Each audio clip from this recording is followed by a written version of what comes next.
Welcome to the Psychology and Physical Training channel, The Power of Communication. Ever wondered how a simple hello can spark a conversation, a relationship, or even a revolution? Indeed, the power of communication is immense, and it lies at the heart of human interaction. It's the magic that turns an idea into a shared understanding, a thought into a bond, and a word into a movement. But what makes communication so powerful? Well, let's break it down. Communication serves several essential functions that are woven into the fabric of our daily lives. First, there's regulation.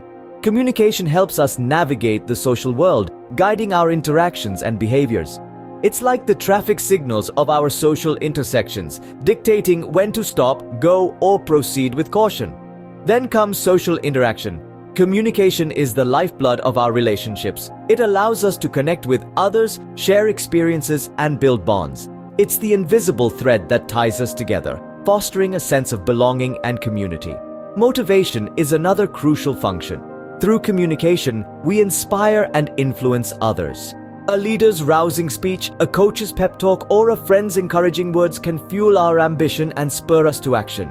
Information, of course, is a fundamental element. Communication is the conduit for knowledge and ideas. It educates us, enlightens us, and equips us with the tools we need to interpret the world around us. Last but not least, emotional expression. Communication allows us to convey our feelings and emotions. It's the canvas where we paint our joys and sorrows, hopes and fears, love and anger. In essence, communication shapes our society and personal relationships. It's the engine that drives progress, the glue that binds us together, and the mirror that reflects our humanity.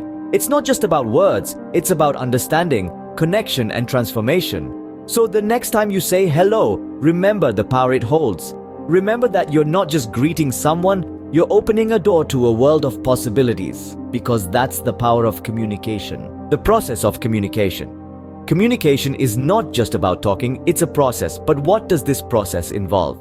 Let's dive in. Picture this. You have a thought, an idea, or a feeling you want to share. You, in this case, are the sender. The sender initiates the process of communication. The next step is encoding. This is where you translate your thoughts into a message that can be understood by others. It could be words, gestures, or even facial expressions. For example, if you're excited about a movie you saw, you might express it by saying, "That was the best movie I've seen in a long time." The message is the actual information or feeling you want to convey. It's like the package that carries your thought from you to the person you're communicating with. Next comes the channel.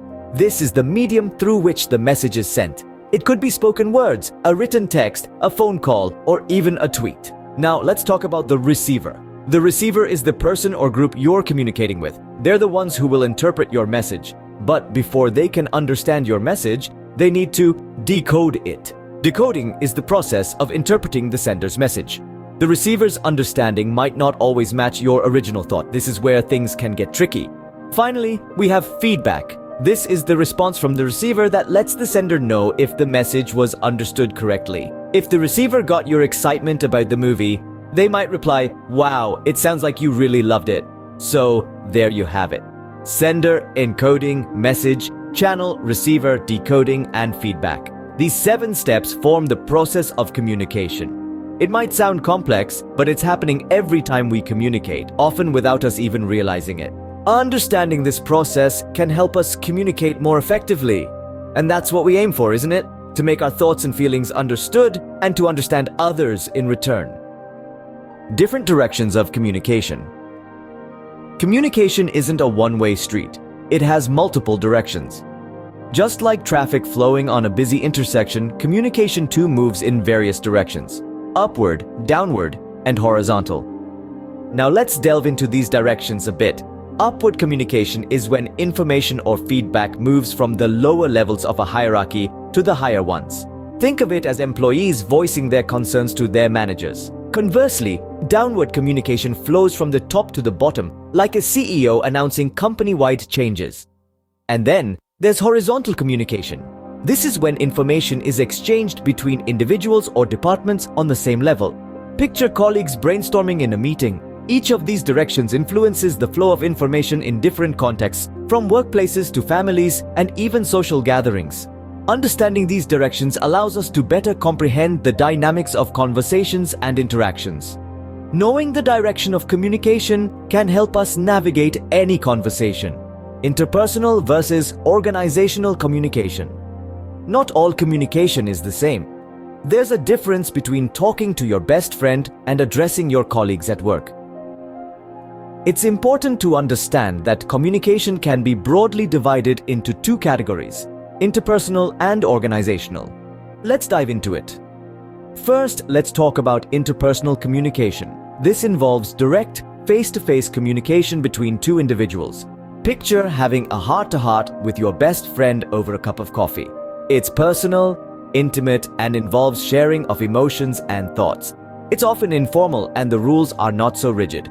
The value of interpersonal communication lies in its ability to foster strong relationships, solve personal issues, and share personal experiences.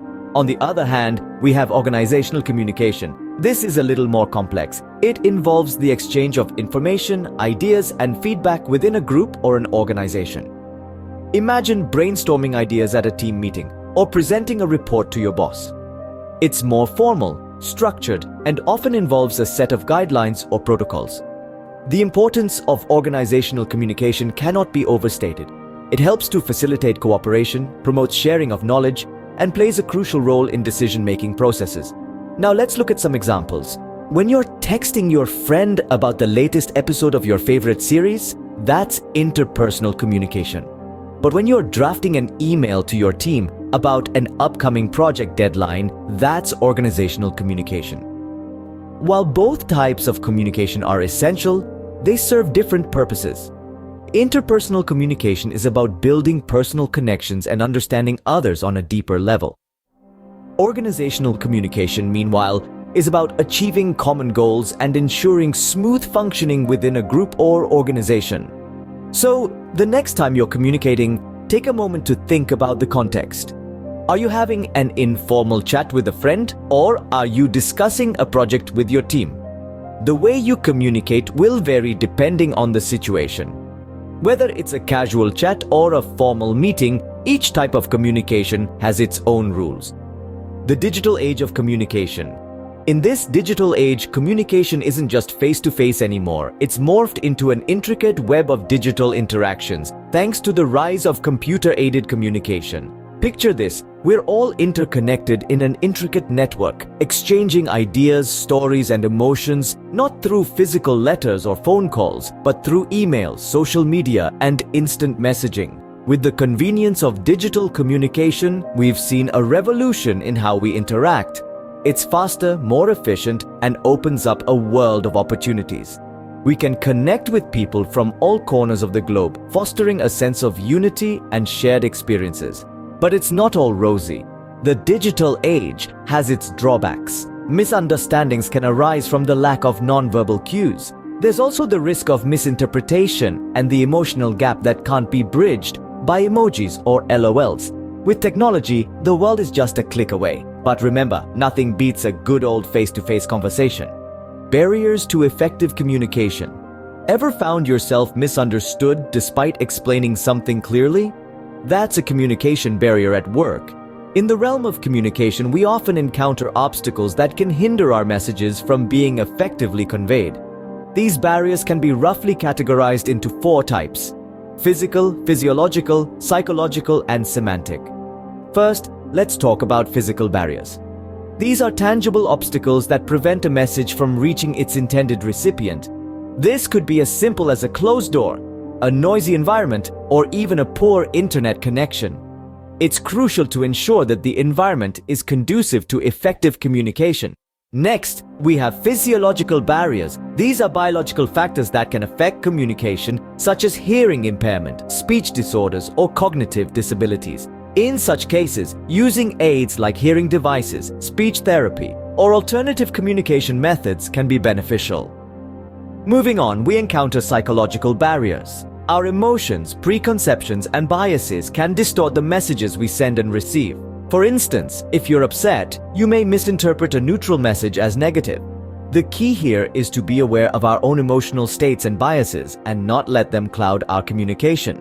Lastly, we delve into semantic barriers, which are all about language and meaning.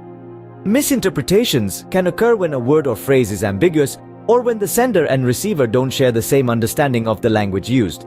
A classic example is the use of jargon or technical terms that the receiver may not understand. The solution: keep your language clear, concise, and free of ambiguity. Each of these barriers presents its own unique challenge, but they all have one thing in common: they can be overcome. By understanding these barriers, we can take steps to mitigate their impact, whether it's by clarifying our language, checking our biases, or simply ensuring we're in a quiet, distraction-free environment. By understanding and addressing these barriers, we can enhance our communication skills. Recap and conclusion. Communication is an art, a science, and a tool that we use every day.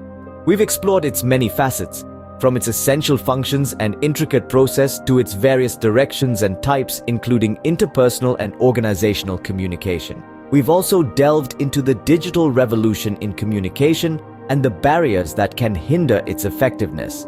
Next time you communicate, remember these points and see the difference it makes. Until then, keep communicating and keep learning. And if you like this video, do not forget to subscribe and follow the Psychology and Physical Training channel for more videos. Thanks for watching.